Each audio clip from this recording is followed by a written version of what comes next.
Right now, the topic of foster care is center stage on Capitol Hill. Advocates are discussing the treatment of foster children here in Georgia and nationwide. The first ever public hearing comes after Senator Jon Ossoff launched an inquiry back in February. This inquiry was tied to local media reporting, including an 11 Alive investigation concerning the housing of children in hotels and DFAC's offices when other placements could not be found.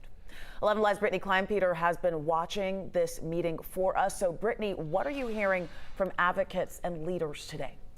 So the really compelling part about all of this, and truly heartbreaking, is the Georgia parents and former foster children who are standing up in front of this room full of our nation's leaders, sharing their personal experiences with the system, and some of them detailing cases of abuse, neglect, and in one instance, the death of a child.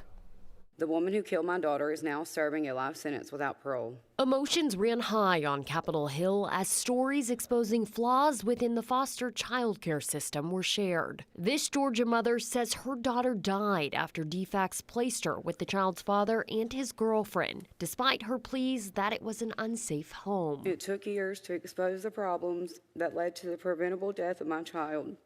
Brooklyn died on March 6, 2018. The cause of death was blunt force trauma to the back of the head, and the girlfriend was convicted of murder in Brooklyn.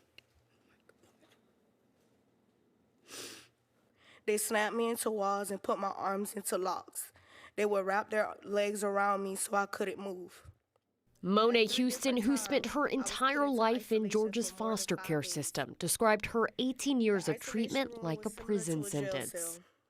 And I was treated as an inmate. Senator Ossoff, alongside Marsha Blackburn, scheduled the first of its kind hearing, hoping these personal testimonies would prompt action and create reform at the state and federal level to protect our most vulnerable children. Senator Ossoff presented this staggering statistic during the hearing. According to DFAC's own internal assessment, DFAC's fails in 84% of cases to, quote, make concerted efforts to assess and address risks and safety concerns to children in their own homes or in foster care. And the senator said the committee interviewed more than 100 witnesses and sifted through thousands of records throughout this investigation, demonstrating that our current foster care system has many gaps that need to be addressed.